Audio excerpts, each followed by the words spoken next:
Hello, today is May 24th, 2016. I'm meeting today with Mr. Kenneth Reitz at his home in Windsor, Colorado. My name is Brad Hoops. I'm the interviewer for the Northern Colorado Veterans History Project. Welcome, Kent, and thanks for sitting down today to tell your story. We're glad to have you. Very good. Let's start out. Tell us a little bit about yourself, your date of birth, where you were born, a little bit about your family. I was born on December 4th, 1920, in a small coal town in western Pennsylvania. I spent my growing up years in these coal towns, living in company housing, and my dad, in the mines as an executive actually, moved quite a bit, and obviously we moved with him. And that becomes part of the story as to how Lois and I were fortunate enough to meet, because other than my family's move, there would never have been any reason for us to have met. But the last move my dad made when I was living with the family brought me to a town that was very close to where Lois was. We still had no reason to see each other. Her dad and my dad knew each other from the mine. Her mother and my mother were sisters, I think is the word, in the Eastern Star. So there was that family connection, but not for Lois and me. But again, there was a time when we had to leave that town, and my mom was anxious to have someone to help. Her dad learned about it and asked if she might be interested in helping Mom and the rest of us move. So she came and talked to my mom and actually came and stayed with us for 2 months. And again, in the absence of that move, we would never have had any common reason for ever knowing each other. Now, did you have, how long did it take for you to realize, boy, that's the one? Did you take a while to develop a friendship and then dating and the whole shooting match, or how did everything evolve, I guess? Well, as soon as we moved and got settled, Lois went back with her family. We both went back to college, 60 miles apart, different schools, and again, no real reason other than our feeling for each other to ever get together. So dates were few and far between, but we were very fond of each other. Oh, wow. And then the war came. Yeah. Well, let's back up. I got a few questions about your childhood, and then we'll jump into. We'll progress forward with your story. Now, you said your father was involved with the mines. He was an executive, or was he actually down in the mines, or what? Dad was a self-made man. He started underground and became superintendent of the local mine, and then was actually the executive for the Northern Coal Mine Division. Wow. Of Republic Steel. Wow. A tremendous example of what I referred to, the self-made man. Right, yeah, absolutely, yeah.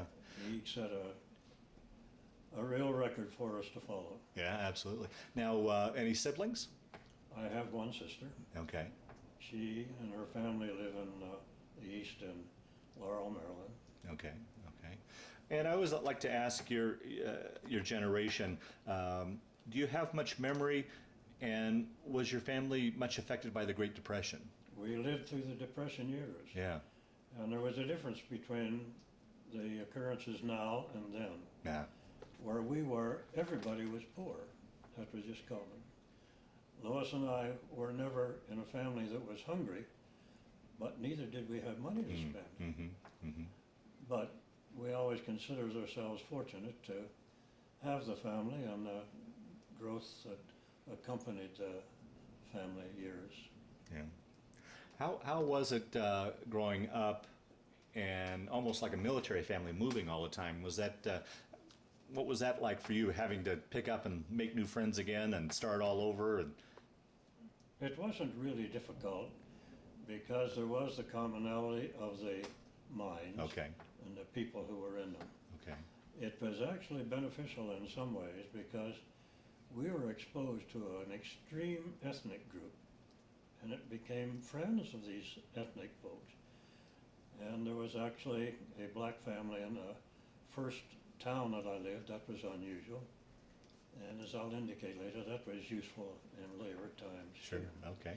So it was difficult in some ways because you lost friends, but you also made new ones. So you graduated from high school and then went on to college? Yes, Where did you go to college? Carnegie Tech in Pittsburgh. Okay, all right. Studied to be a chemical engineer, and if I'm honest about it, I was never a chemical engineer in all my career. Is that right? So you're going through school. Said you were in the ROTC? I took ROTC Yeah. for 4 years. Okay. And you got an interesting story there that we were talking about off camera. Yes, in the process of getting that 4-year ROTC, you, if you stayed with it, had to commit yourself to service. Mm-hmm. And one of the requirements in that year frame was that you had to be 21 in order to be granted a commission as an officer. And I became 21 on the 4th of December, and the war started on the 3 days later. Yes. And I received a notice very shortly to go for a physical. At that time, I had taken a job in Niagara Falls and was living there. And I duly went to get the exam, and they really had to have people because the exam was very funny, really. I had 2500 vision, but I memorized 3 or 4 lines on the chart and read them for the fellow who was examining me. And he said, let me check your blood pressure and all the other things that they do, listen to your heart and so on. And he said, why don't you go over there and sit down for a little while? And it turned out apparently my blood pressure had been up a little bit. He took it again, said, you're okay. And that was the end of the examination. Wow. And within a very short time then, I received orders to report for duty. Do you remember where you were and what you were thinking when you heard about Pearl Harbor? I was working in Niagara Falls, and really at that point, as an ROTC person and reading the news, I was convinced that Roosevelt wanted us in the war. Mm-hmm. And I was convinced that if I accepted a commission, I would be in the war. That was just almost a fact of life. It was also one, I'm looking for a job, because industry wasn't too interested in a ROTC graduate who had recently received a commission. Oh, right. Knowing that why hire them because they're going to be. Sure. Yeah. So my short career working in Niagara Falls was interfered, I guess I could say, by orders to report for duty. Oh, boy. Now, had you finished college? Had you graduated? I was graduated. Okay, all right. So you got your commission, you got inducted. How much sooner then after that did you then report on to, I guess, I don't know if you went to a basic or your next assignment? I went to Fort Belvoir in Virginia, to the Corps of Engineers area, and my training was interesting. I got there and was ordered the first day to observe a construction of a heavy ponton bridge. Came back that night and had orders to report to duty in a battalion in Mississippi. So I had 1 day training, and I have to be honest about it. I was a shaved tail and knew not much at all. Uh-huh. And when I got to the outfit, it was again surprising because even though there were a lot of them, it was a segregated battalion. We had 700 plus black enlisted men, 33 officers, all of whom were white with one exception, and he was the chaplain. Huh. So my experience in growing up in ethnic neighborhoods stood me in good stead in dealing with the racial issue that wasn't important to me, but it was Right. important to a lot of folks. Right. And knowing so little, I was completely dependent upon enlisted non-coms who were part of our initial organization. And dependent upon their knowledge and did the best I could to share with them in a learning process that was very important.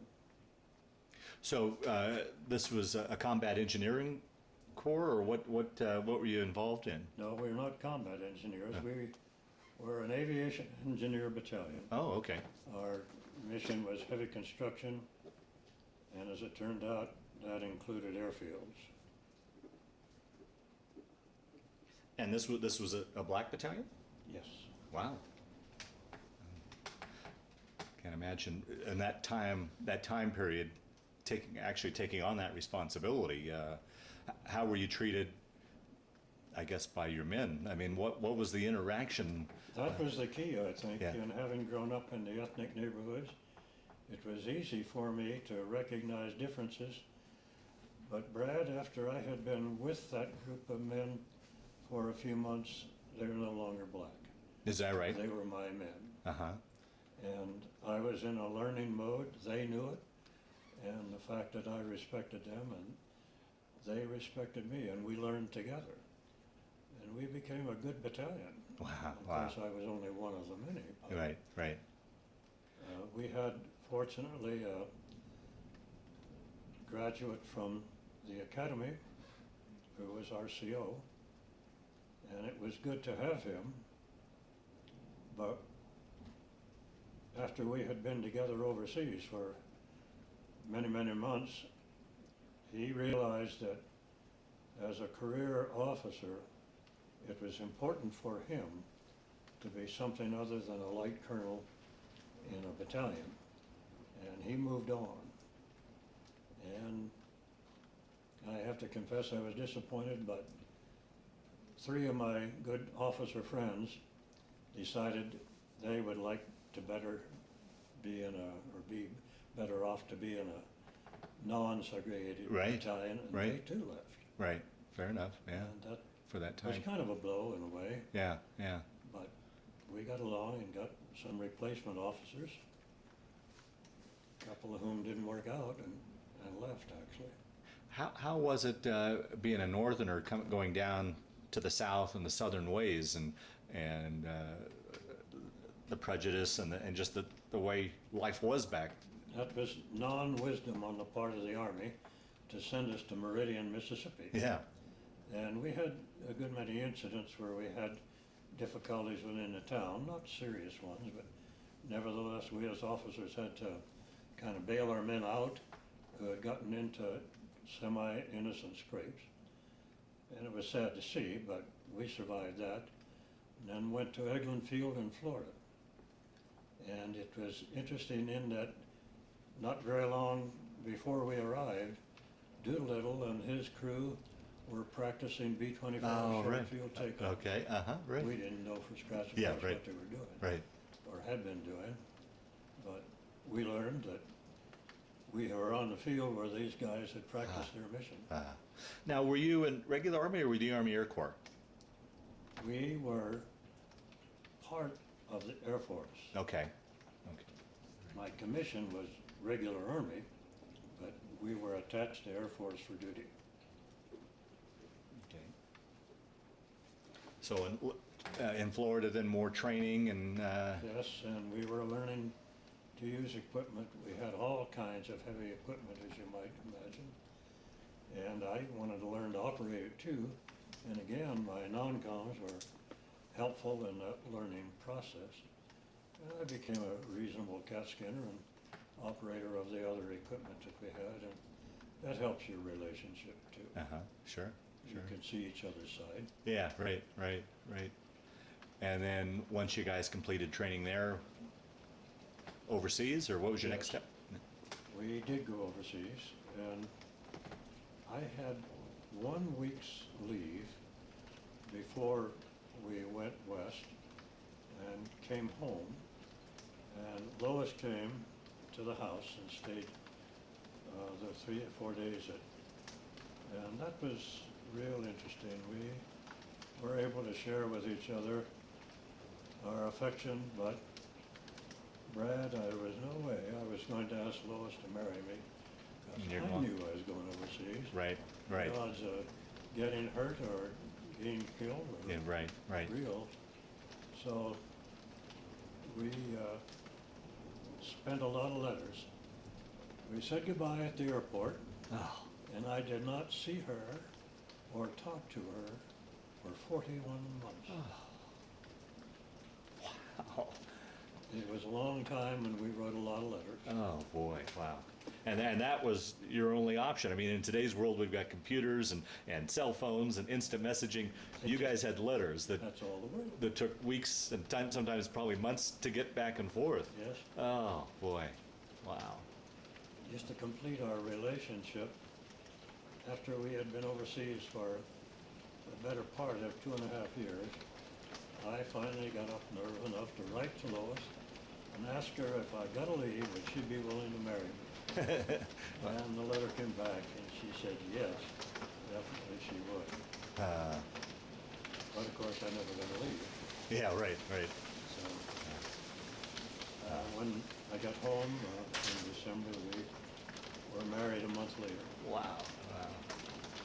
So you say your goodbyes at the airport, which I can't imagine how tough that had to be. I flew, what, to the West Coast or? Well, I went back to Florida, Florida? and then the outfit moved west. Okay. And we went to California, and were there for a short period of time, collecting our equipment and so on, and then loaded onto a troop ship, and Which begs the question, here's a boy from Western Pennsylvania going to sea. How was that trip for you? Did you get your sea legs, or how was the crossing I for was you? one of the fortunate ones who did not get seasick. Oh, yeah. But some of the guys did, and I can remember one lieutenant who, every time we moved out of harbor, was seasick. You felt sorry for him and happy that you weren't Yeah. seasick. Yeah. So that transition was not a problem. Was there, on the ship, was there segregation in that regard? They didn't keep the whites and the blacks apart in No. different levels or anything? Oh, okay. Not on the ship. Okay. And we were on the seas for the better part of a month, and ended up, our first stop was in Noumea, New Caledonia, in the South Pacific, and we apparently got our orders at that point because our exec went ashore and came back, and we went north to Espiritu Santos, which is one of the major islands in what was then the New Hebrides. And they were, I guess, I'm not sure of the term, but they were governed by England and France, just like you drew a line down through the islands, and part of them were governed by England, the other part by France. Roughly what time period, what time period are we talking here that you guys are there, just to get an idea of where we are progressively in the war? Well, we went overseas in 1942 Oh, right, okay, all right, so, and arrived there in the latter part of 1942. And our first mission was to build an airfield. And I have found out that post-war, the New Hebrides were granted their independence, and they are now an independent nation. Their title is Vanuatu. And I also found out that the airfield that we built is their national airfield. is now. that right? Wow. I tease Lois and say we ought to go back and tell them I built your airfield. What can you do for us? Yeah, right, yeah. But that's a long ways off, and the islands are now resort islands. Well, that kind of begs, or goes back to the question of when I was talking about letters and cell phones and computers and such. I mean, in today's world, I could get on and within a minute or two know all about that area. You guys were pretty much sailing into the unknown. You probably, I mean, I can't imagine, once again, this boy from Western Pennsylvania halfway around the world on this exotic Pacific island. What Yeah. that must have been like. Yeah, people refer to it as exotic, but once you got there were some bad issues too. Malaria, dengue fever, Right? insects, so on. So it wasn't completely idyllic. Right. And Was it hard to, I mean, in addition to that, you got the tropical sun and the weather. Was it hard to adjust to those living conditions? no, it wasn't, but I was fortunate. There were 3 of us officers who did not get malaria or dengue fever, and every one of the rest of them had bouts with illness. Oh, boy. And our counterparts in the Navy were the Seabees, and the difference was that they did not just bring in recruits. They got Right. trained people. Right, exactly. And as a result, the average age of an Aviation Engineer Battalion and a CB battalion was probably 10 to 15 years. Right. And they experienced more difficulty in the tropics than some of our black men did. Okay, it would make sense. And why, I don't know, but our officers often did get ill, but I don't think we experienced the same degree of the diseases that some of the older guys from the Seabees did. Right. Yeah. So I imagine that meant sleeping under nets at night and what have you Yes. to combat that. Yeah.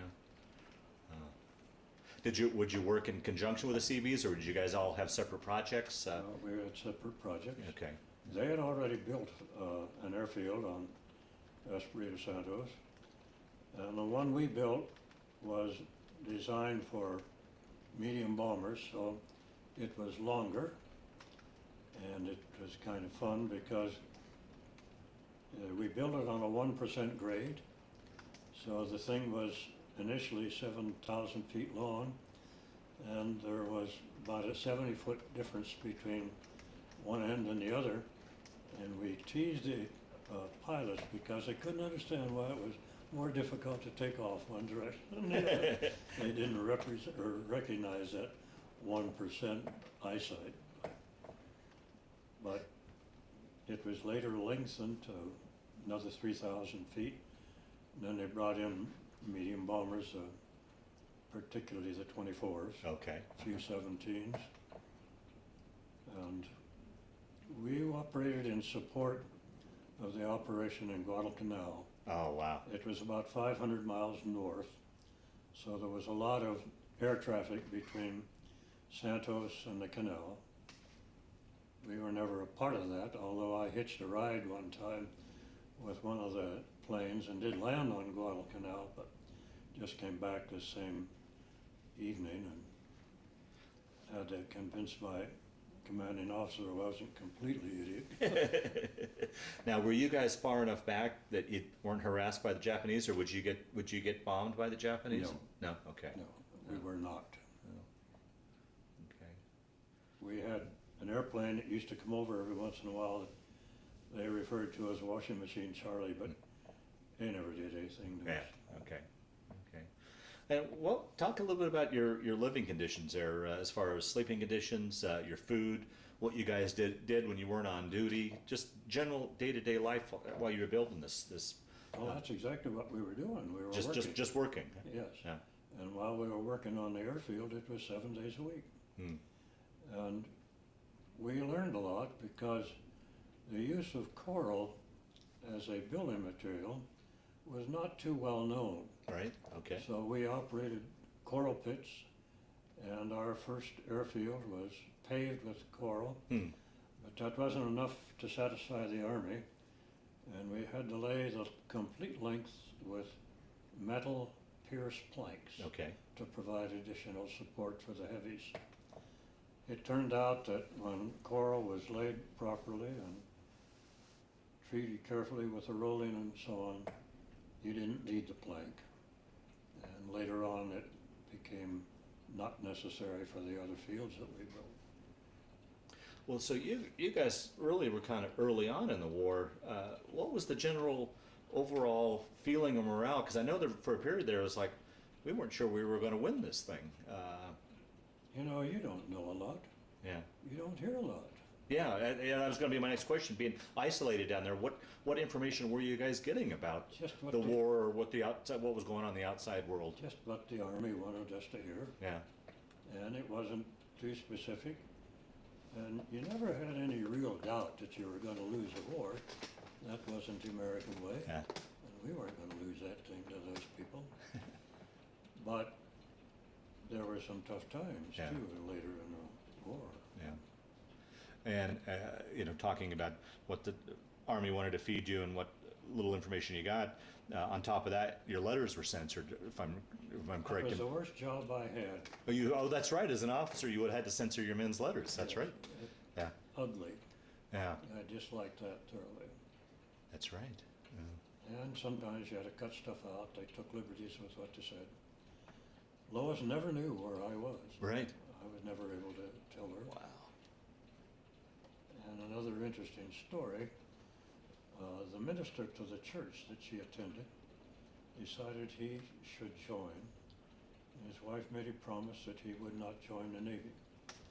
He agreed, and he was assigned as a chaplain, but he ended up on a troop ship. And he was torpedoed twice.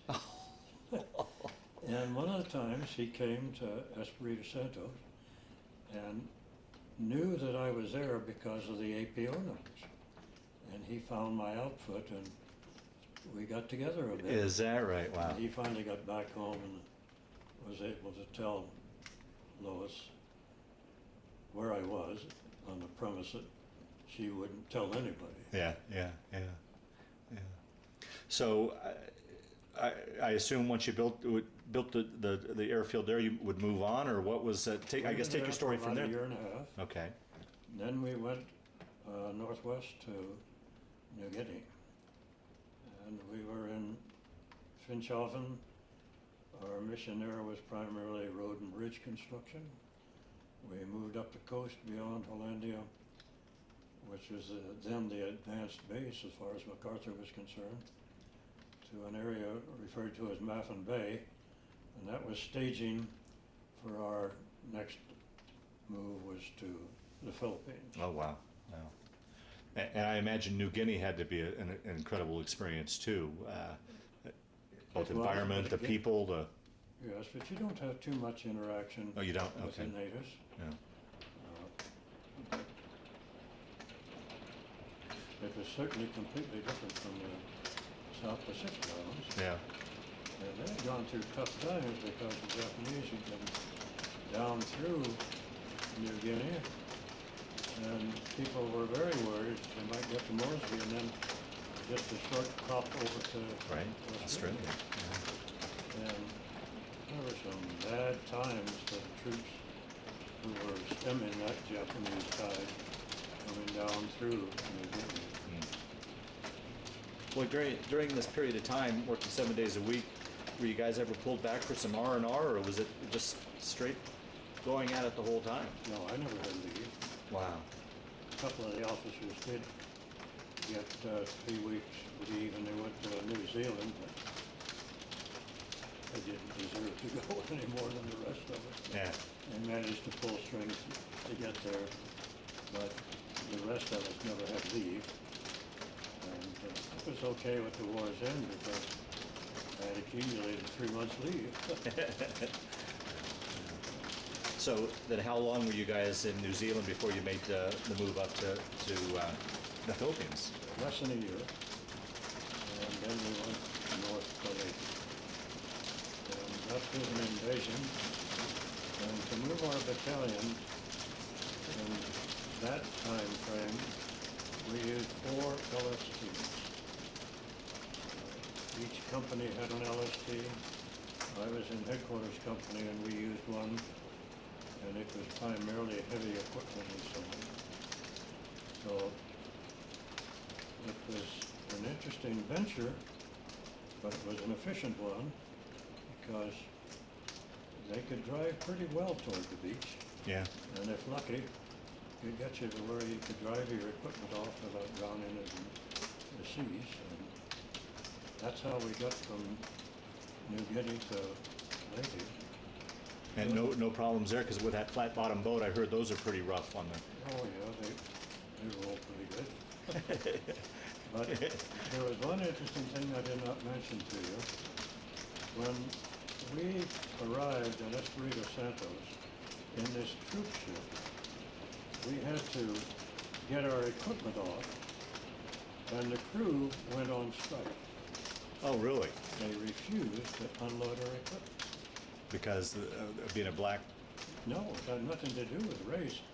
They were hard charging to get increased pay for being in a combat zone.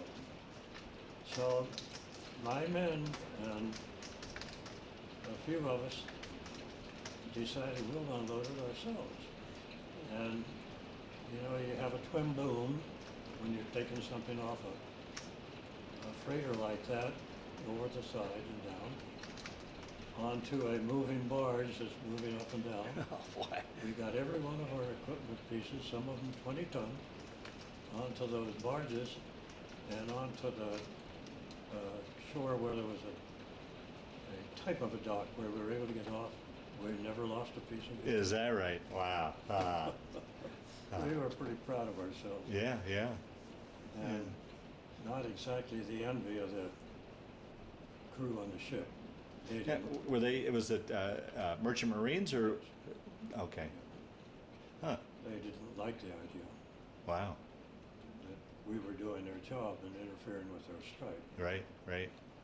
It was so foolish. We couldn't do a squat thing until we had equipment. Yeah, right, right. So, Uh, but then all the rest of the moves were in LSTs.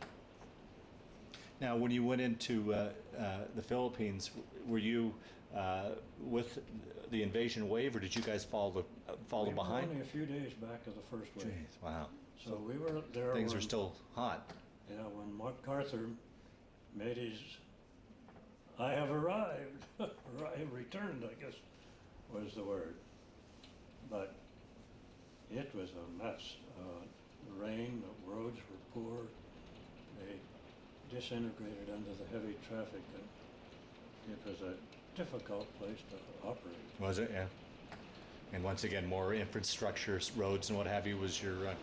Yeah. And as the battle went on, the Army got the Japanese pushed up into the northern part of the island, and not too big an area, but we couldn't get our heavy tanks and artillery up because of the absence of acceptable roads.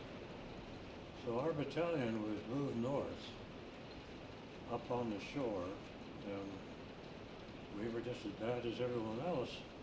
The only thing we could do at low tide, we went out into the ocean with our tractors and pulled up the rock and so on the bottom and made a ramp many miles long along the shore. It was high enough and wide enough that we were actually able to have the M3's tanks and associated artillery use that ramp and got up to the north, and they ended the Lady battle pretty quickly when they got that heavy stuff there. So you guys were really at the tip of the spear at that point, kind of ahead of. I mean, were you preparing infrastructure for them to Combat. get up to the? Yeah. Oh boy! Wow. Can't imagine. I had one experience, and I am not anxious for you to publish this at all, but I have a Purple Heart. Our unit was invaded by a Japanese squad, and all of the rest of my battalion had moved up, and it was just part of my headquarters company. I was captain of headquarters by then, and we had stayed with some of our heavy equipment because it wasn't feasible to move it initially. And these Japanese came into our camp one morning, and fortunately, as we always do, my top sergeant had posted a guard, and when they come out of the swamp alongside of our camp, they were alerted, and we were alerted. But Brad, it was like this. I came out of my tent, and one of my officers and I shared a tent, and I came out of the tent and stood up and right to that wall was a Japanese soldier headed toward me with his bayonet. Oh, boy. And he approached me and stabbed at me, and I turned sideways, and the bayonet went sideways. And then somebody had thrown a grenade, and I was hit twice in the back, The shrapnel? and that far from my spinal cord. Oh. So Lois and I say thankful prayers many, many times that fractions of an inch made the difference between my getting back and not. Oh, boy. But nobody in Windsor knows I have a paper purple heart. And I'm not anxious I do. Because I'm not particularly proud of that, but there were so many guys who were wounded so woefully that my wounds, I hardly lost any time. Yeah, but like you said, it was a fraction away from death or paralysis. I mean, Well, thank your lucky star. yeah. Oh, boy. Oh. At any rate, I do have a purple heart, and again, nobody here knows it. I just never shared it. And you prefer not? You prefer people don't, then? No, Huh. So, Did that require you, were you treated right there, or did it require going back to the hospital? Or? Actually, subsequent to that incident, within a couple of hours, an Army unit learned about the presence of the Japanese and came in and took over the combat drill. And of course, they had medics, and the medics cleaned me up and bandaged it and so on, and that was it. And apparently, they had to make a report. Yeah, sure. Because I never had any notification until I was discharged Oh, is that right? that there was a purple heart in the discharge. I'll be darned. Wow. Oh, I just can't imagine the fright, or I don't know if you were frightened or scared to walk out of your tent and there's the enemy 5 feet away from you with a bayonet pointed at you. Never being in combat war zone, what that feeling must be like. Well, you know, the officer who was with me was a heavy equipment officer in my battalion, and he did not like the carbine. And he carried a 45 caliber, what we referred to as a machine gun. It was only about so long. And of the 12 Japanese that come into our camp, he killed almost all of them. Is that right? With that 45 caliber gun. And the guy who stabbed me, or stabbed at me, when he hit the ground, was dead. My buddy had shot him, but somebody, one of the Japanese, had thrown a grenade at the tent, and both he and I were hit in the back with a grenade fragments. And actually, he was hurt worse than I. And later that day, we got him out on the top of a tractor and out of the mud and so on, and to a place where he could be sent to a field hospital. And months later, in Okinawa, he turned up at my camp. Oh, is that right? I was so mad. Here's a guy who was hurt that much, Yeah. and he didn't even get home. They sent him back to duty. Wow. Anyhow, we both survived. So. Yeah. So take your story from there. Then I assume you met up with the rest of your group. And Well, then we went up north and joined the battalion. And as I indicated to you, the availability of the tanks and heavy artillery finished off the campaign, and MacArthur announced the end of it in just pretty close to Christmas in that December. And then we went back to the southern part of the island and did more catching up with ourselves, training, and one good thing we did, we decided we got to do something for these Filipinos. We built a school, Oh, wow, wow. and that was great. And they were appreciative. Yeah, yeah. You were their buddies. You know, they had a school, and they didn't have one on the Japanese. Wow, wow. And we went on to Okinawa, and that was in April when they started that campaign, and we arrived on the beach in our LSTs and learned that we were to build an airfield in the northern part of the island. The island has a peninsula up on the northwest side, and our role was to build an airfield there. And another battalion similar to ours was assigned working on one end, and we completed 12,000 feet of runway in 1 month. Wow, jeez. And again, coral was a big part of it. You could mine and pave with that, and if it were properly laid, it worked.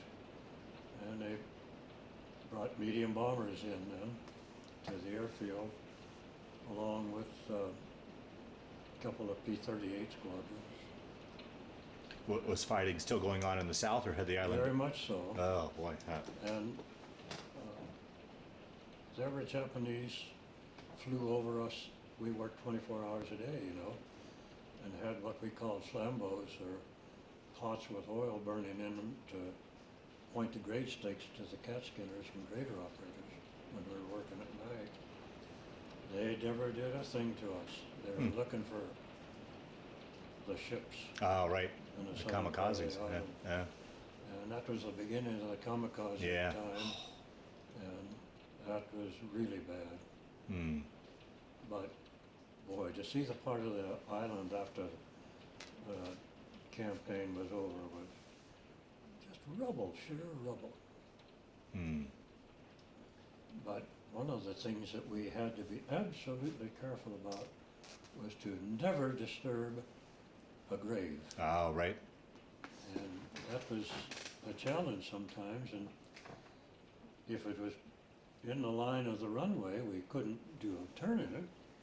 So you had to work with the Okinawans and respect that and do the best you can to help them move the deceased from the grave sites. And boy, you were not to violate that. Yeah, right, sure. Hmm. Wow. During this time, riding back and forth, I guess I want to go back. I mean, you've wanted to pretty much keep quiet that you'd been injured. I assume you didn't write that back home. Did you write that back home, or did the Army contact your folks, or No, Lois? no, I sent my folks a letter. I didn't say anything to Lois. Yeah. That there was an incident that they might hear about, but not worry about. Oh, okay, good. Okay, good. Yeah.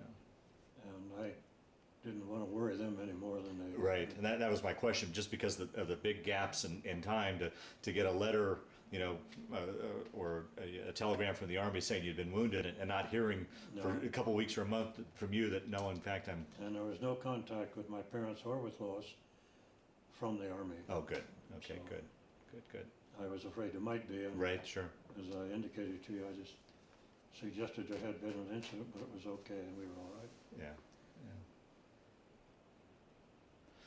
So we finally take Okinawa, and I imagine now that the next big push is going to be the invasion of the mainland. Yes, and we had our orders. And what particular involvement or orders were your with that? Going ashore on the southern island. Oh. And, you know, they dropped a bomb, Right. and a lot of controversy in some quarters, but not ours. I say this every time I interview a Pacific World War II veteran. There's a good chance you and I probably wouldn't be talking today. Absolutely. Yeah. And I think of our going ashore in LSTs, the chances of getting out of there were very low because what reserves the Japanese had, particularly in Air Force, they had hidden, were not using, but they knew we were coming. They were pretty sure where we were coming and so on. It would have been terrible, the Yeah, loss of life on both the military and the civilians. right, right. Brad, there were more Japanese people killed by routine bombing than there was by the atom bombs. Mm-hmm, mm-hmm. And if you look at civilian casualties, holy smokes. Oh, I mean, just the estimates that they put together, if we would have had to invade the islands, both American, Astronomical. Japanese, civilian, I mean, just, yeah, the numbers, Okinawa 1,000 times over, just, yeah, Yes. yeah. Oh, boy. So I'm sure that there are a lot of folks who still think that was the wrong thing to do. But from a selfish point of view and also from a realistic point of view, I know it was right. Right, There right, were a lot of people killed, but there would have been a lot right, more, right. both military and civilian. What, when you first got word that these bombs had been dropped, and did you have any sort of concept that, I mean, No. you know, what this thing was, or? No. Yeah, We never knew anything about it. right, really. right, yeah, yeah. But when they began negotiating, we could look from the west end of our airfield to the island of Aishima off the west coast. And we actually saw the Japanese planes come in that were negotiating the initial elements of the surrender. Really? Oh, wow. And we were told that they were coming, and we could see the planes come in. Aishima was the island where Ernie Powell was killed. Mm-hmm, mm-hmm. What a loss as far as the GIs were concerned. Yeah, yeah. Wow.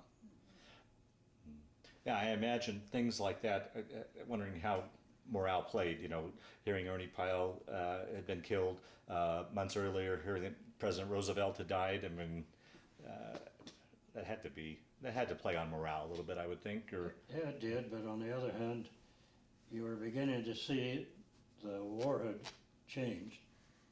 We were winning. And initially, the Japanese were winning. Yeah, yeah, that was my question earlier, is like, you know, there was a period of time where it was touch and go for us. Yes. Yeah, yeah. And Guadalcanal was one of the turning Right. points. Yeah. Yeah. How was it? What was it like when they announced VJ Day? Was there a lot of celebration? No, No? Really? Not a lot. And the process that was used to break us up, if that's the right word, was almost an individual basis. They didn't send a part of our battalion together. I was ordered to go to a field in southern Okinawa and got on a troop ship. And there were none of my battalion on that same troop ship. So they broke the unit apart and got everybody home, but it didn't come home as a unit. All based on the points? Is that what kind of broke things up, or what on the point system, or what? I think the points had something Yeah. to do with it. And officers needed more points, if I Yeah. understand. Yeah. And we were a mixed breed on the ship of all kind of units, and we were on a Liberty ship. Do you know those? I do, but yeah, explain to those that watch us. That was a ship that was built en masse during World War II, and they were seaworthy, but not much more. And we were on board that thing 28 days, Oh, geez. crossing the Pacific, Oh, man. and nobody complained. Yeah, We yeah. were going home. True, I guess. And they went the northern route, and we didn't have warm clothing at that point. Right. But nobody complained. But that Hummer got so rough sometimes. I can remember one incident where they had benches across the width of the ship and were showing a movie in the hold, and it did one of these things sideways, and the guys slid down the bench and a couple of them had broken arms. Oh, wow. Oh, geez. Result of it. And you were just thankful that you weren't one of the skiddies, and also that it came back up the other way. Wow. The LST had one of the holes they put water in for ballast, and the screw would come out of the water every once in a while, and the whole ship would just vibrate. Wow. So it wasn't a fun trip, but we were going home. Where did you guys come in to? San Diego. San Diego? Yeah. And what was that like? I mean, basically you were gone all those years, and coming back to what I call really civilization, what was, after the conditions you were living in, now you were back in America? I mean, one, it had to be just a wonderful feeling, but it had to be kind of a strange... The question was, well, where are we going to go, or how are we going to get home? And my orders were to get on an airplane to C-47 with some other people, and they flew us across. Oh. Many stops. And I was a senior officer then, and I had been promoted but wasn't even aware of it. But anyhow, you'd land and there'd be a couple of GIs that were temporarily stranded. They wondered if they couldn't go with us, so I'd go see the pilot, ask if they'd take a couple more. And we must have added about 8 of the GIs over going across the country. Then went to camp in central Pennsylvania. And that's where you got mustered out? Yes. Yeah. Now, were you able to get word home that you were coming home, or did Yes. they knew you were coming? Okay. Yeah, I could use a telephone at that. Oh, could you? Okay, good. Kind of interesting because I put a person-to-person call in for Lois, and her mother answered. Lois wasn't there. So I got to talk to her mother instead of her. And what was that homecoming like when you finally got home and saw Lois and your folks? I mean, I can't imagine just the feeling. It was truly a great feeling. I can tell you a personal one. When I got home the first night, we went to bed, and I was sent to my old room and went to bed. Here very shortly, my mom came in, didn't say a word, just kneeled down at the head of the bed and was offering her prayers. And you could sure empathize. No, yeah, I can't imagine the folks at home, particularly the moms with their boys overseas, when, like you said, they had no idea where you were, and they had to wait that gap of time for that next letter to, at least I know, as of 3 weeks ago, he was still okay. I just can't imagine what that... Yeah. Well, then immediately after that, when I did get home, I found out I was ordered back to camp for some paperwork. And the paperwork was my promotion to major. Oh, really? Yeah. So it was worthwhile going back. Yeah. Because I had 3 months leave, and that was nice to have the extra pay. Because in the interim, Lois had come to our home for Christmas, and while we were there, her mom came too, and her sister, and somebody said, "When are you two gonna get married?" And we looked at each other, and Lois just picked out a date, so the next month we were married. Oh, wow. But that was right. We didn't have to order a lot of invitations and all that stuff. Just the people in her home church knew us, and that was it. Now, had you put any thought into making the military your career, or you want to just put in your time and you were ready to get out? Or I wanted to get out. Yeah. And you know, when the Korean thing started, I was definitely concerned because I had been discharged Oh, you're still in the reserves? into the Army of the United States on inactive duty. Oh, boy.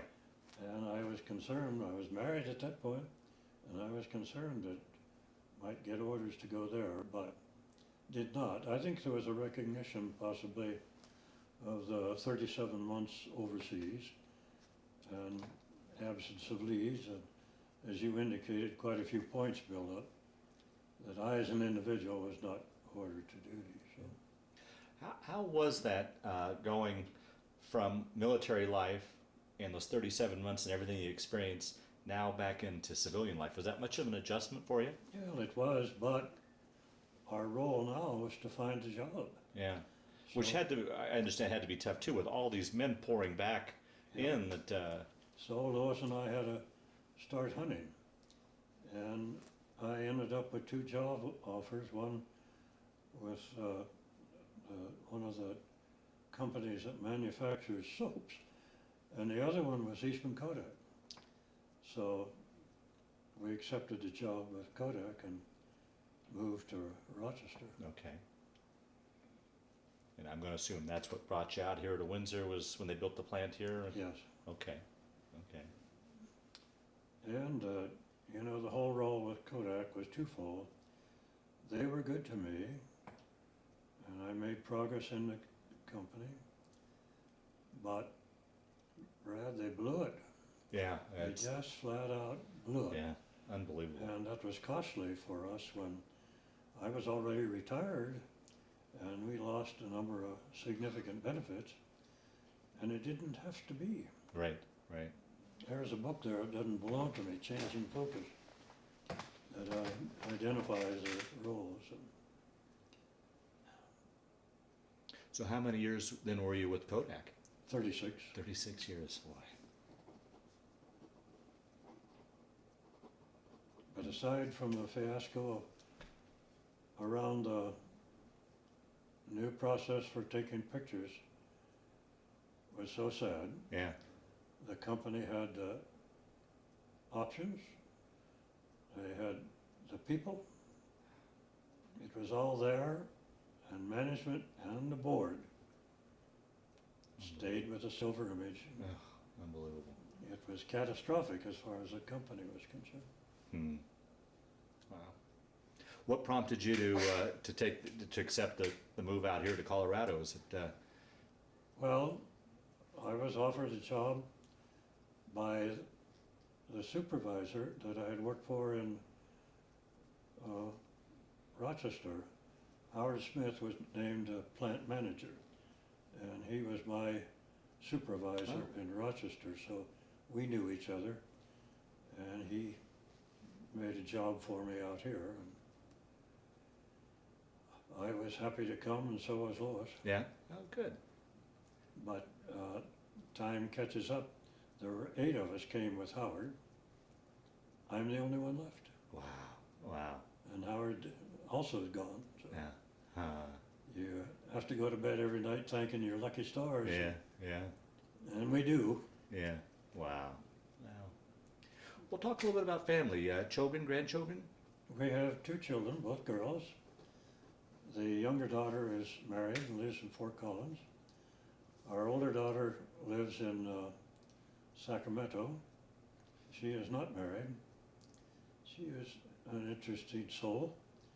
She graduated as a chemist, worked for Kodak for 3 years, decided that wasn't her cup of tea, and she went back to school and got a couple more degrees, and ended up teaching chemistry in American River College in Sacramento. And after she'd been there quite a few years, they asked her if she wanted to be a dean. She said no. And then she got some information that suggested that at retirement time, if she worked as a dean for 3 years, would make a significant difference in her retirement. So she took the job and was a dean for almost 8 years. So she too is retired. Uh-huh.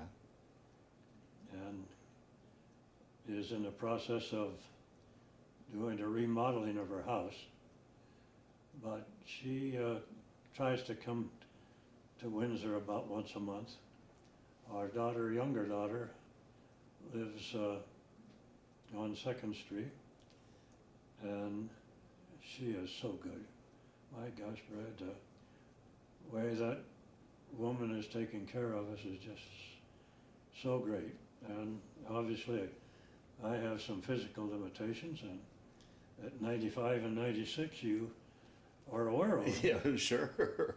And she is so great in taking care of things.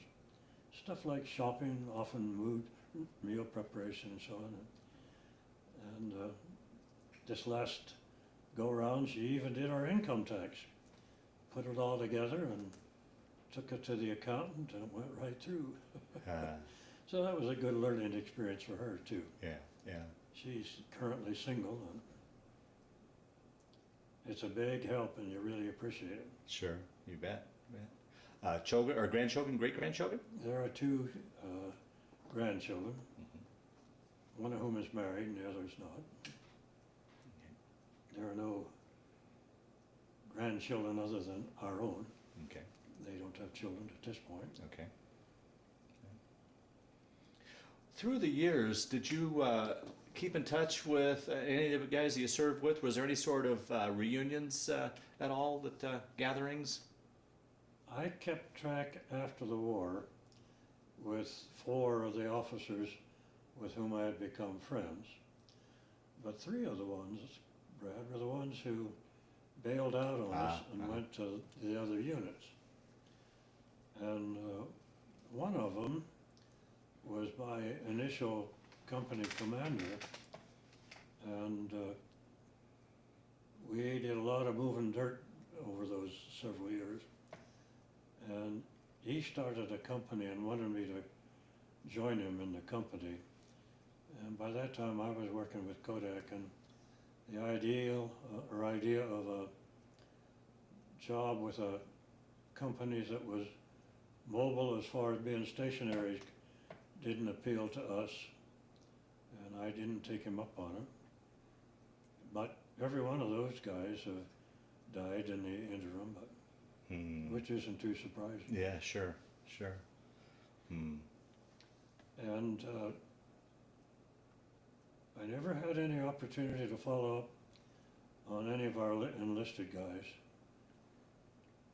I counted them as friends and fellow soldiers, but there was never any social involvement, Right. if you will. Well, you couldn't, could No. you? Yeah. And I learned some things about selective service. We had guys in there, Brad, from the South that were married and had kids. And it was obvious draft boards had just used them as fodder to fill their quotas. Wow. And some of those men were the ones who came to us as our enlisted, what's the word they use, cadre, that trained the rest of the recruits. And boy, you learn to respect them. And the process of learning together was a very valuable way to get along. So I never had any problem with And you never, just from what I've read in a couple interviews, you never felt the pressure of really being between the two groups and no, all the as I stigmas said to and you, I'm completely honest. They were my men, yeah. and you treated them no matter what color they were. Well, I mean, from that aspect, but then you had pressure from the outside world and nothing from that regard. I mean, Well, civilians, as I mentioned to you, in Meridian, Mississippi, yeah. yes, but in the service, no. okay. Oh, good. No. Good. Yeah. And how was it for you through the years, as far as, and particularly that incident when you guys came under attack? Was there any sort of, I don't know, flashbacks or nightmares through the years, or were you able to put that all pretty much behind you, your It was experiences? gone. Once in a while, you think about the incident when the Japanese platoon came after us, but not the rest of them. Yeah. And as I say, I've never told Right. anybody, nobody in Windsor knows anything about that Right. stuff. And my family does, Yeah. so the daughters and granddaughters know. And But from an internal standpoint, did you ever have any problems with any sort of flashbacks or waking up in the middle of the night with nightmares or? no, I can't say that I've had. Yeah. I get awake sometime not sleeping very well and you think about it, but not the kind of thing that guys have the trauma associated. Right, sure. Not at all. Yeah. No, as I say, you go to bed and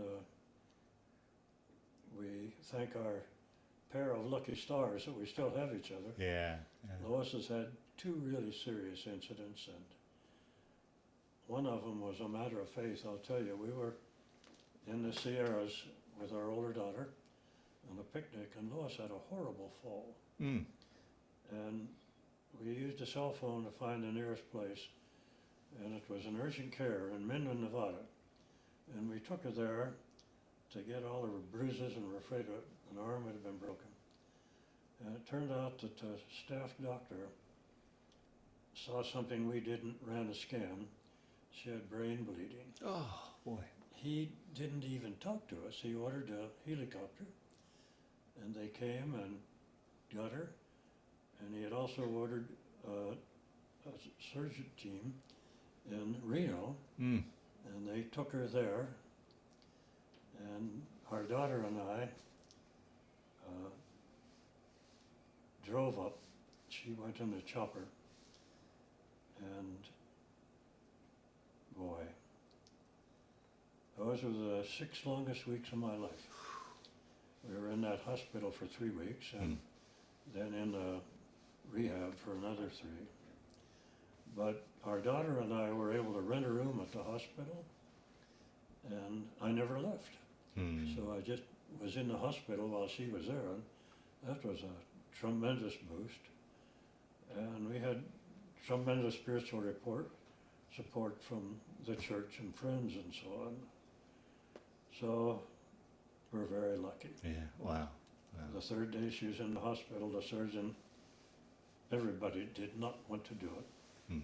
Here's an 84-year-old woman. The odds of her surviving were minimal.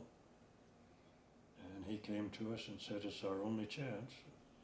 And I had already signed the release, so they went ahead, and the person who provides the anesthesia did not want to do it. He was absolutely sure she couldn't survive. Wow. So as I say, that was stress more than I had ever known before, but she survived and has had a remarkable recovery. She's better off than I, all kinds of ways. Yeah. My problem is vertical stability, Is that right? Yeah. and they can't find out why.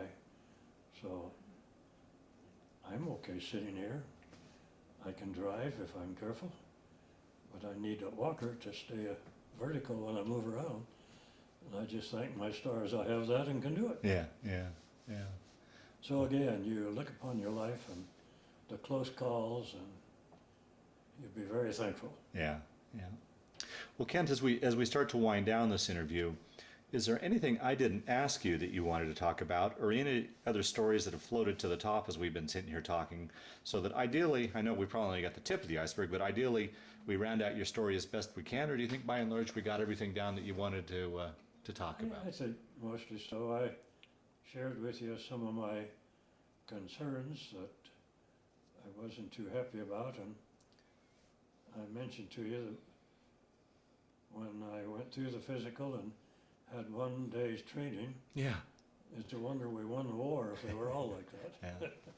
Well, in particular, I imagine, once again, when you were attacked by the Japanese, you had no combat training to speak of, really. None whatsoever. Wow. But my buddy was that Thompson sub. Saved us all. The last question I always like to ask with these interviews, as you look back on your time in the Army, and particularly what you went through, did it change your life, play a role in your life, affect your life, or was it simply just a chapter in your life that you went through? How would you answer that?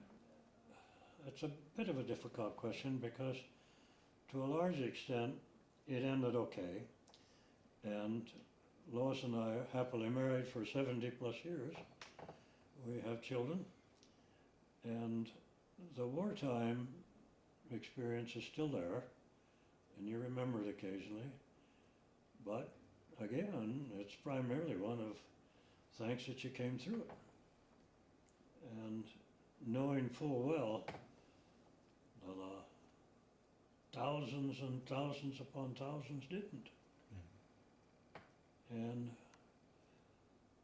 the atom bomb thing, I know I'm on the minority in a lot of places, but I think it was the right thing to do, even though there were 80,000 people killed in the first one. But there were more than that killed in conventional bombing. Right. I had a friend in Kodak that was a B-29 navigator. And he was running those runs from Siam up over Tokyo and so on. And you hear them talking about dropping the firebombs that were just wiping out areas and the people who were in them. But the Japanese hierarchy would not quit. Even after 2 atomic bombs, they still really truly wanted to keep going. Yeah. I'll tell you one story about the incident that I didn't. I put the guys in a line, and they were well armed, and we had used up a good bit of our ammunition, and I knew we needed some, and I knew where it was. So I said to one of my men, called him by name, said, let's go get ammunition. The other guys, no, Captain, we'll go. I didn't want them to go running across that field. And the two of us went, and we got a whole bunch of ammunition and got it back and spread it around among the men. And I can remember so well, the guy that I asked to go with me, after we were there for a while, came up and said, Captain, I didn't even know you knew my name, and you asked me to go with you. Wow. That was a real eye-opener,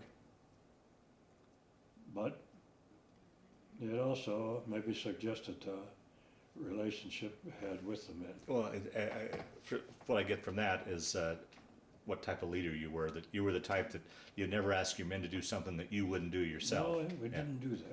Yeah. But I'll tell you one other story that indicated thought process of the Japanese. We were still 100 yards away from some of them that were in a swamp area. We couldn't see them except just once in a while. And while we were lined up there in our foxholes in the tent, I had the guys watching at all perimeter. And lo and behold, here comes a Japanese soldier from about 110 yards down, jogging toward us. And he kept coming, and I said to the men, hold your fire until I tell you. I want to see what's going on. He kept coming and coming and coming, and finally he was getting to the place where I was afraid he might soon get to where he could toss a grenade. And I said, okay, now fire. And everybody did. And of course the guy just slumped, he was dead. He wanted to die, Brett. Yeah, right. Yeah. Oh, yeah. Yeah. Yeah. It was honor to die than to be captured. Yeah. Wow. But what a mindset. Yeah. Yeah. And that was the hierarchy. Boy. But Captain, I didn't even know you knew my name, and you asked me to go with you. Wow.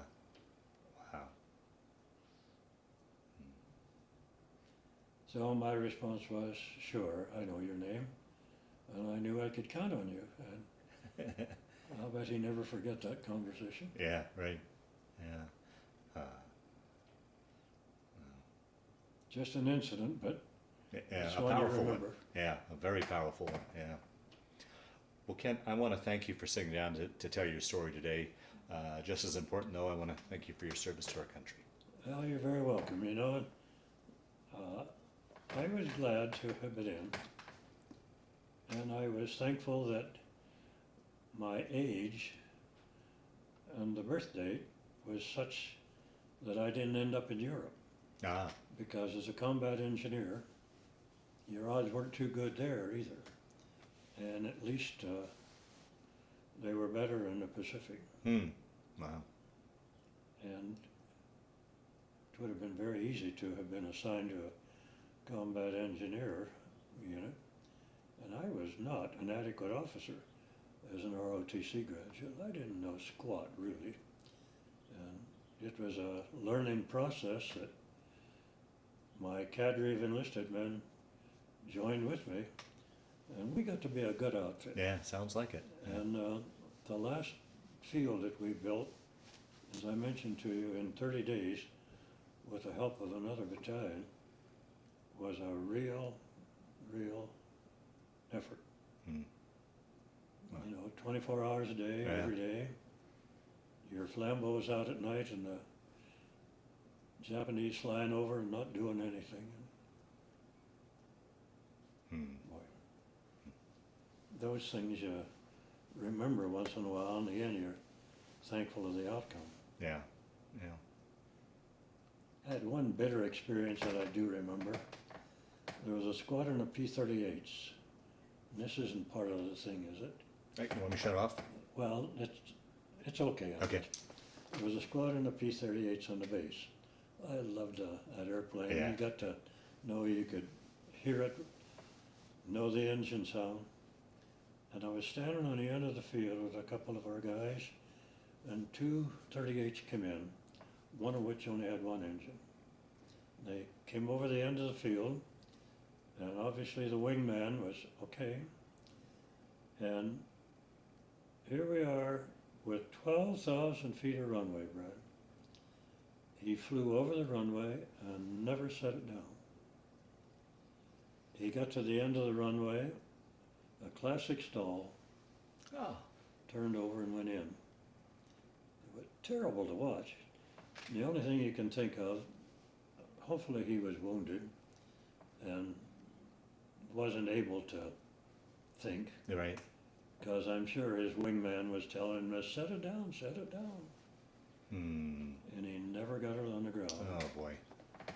And you see something like that and no, it didn't need to be. And Yeah. you feel for both the pilot and his wingman. Boy, Well, once again, thank you very much. you are very welcome. When I finally got up enough nerve to ask Lois that if I were to get some leave, would she be willing to marry me? We exchanged letters across the Pacific and she said yes.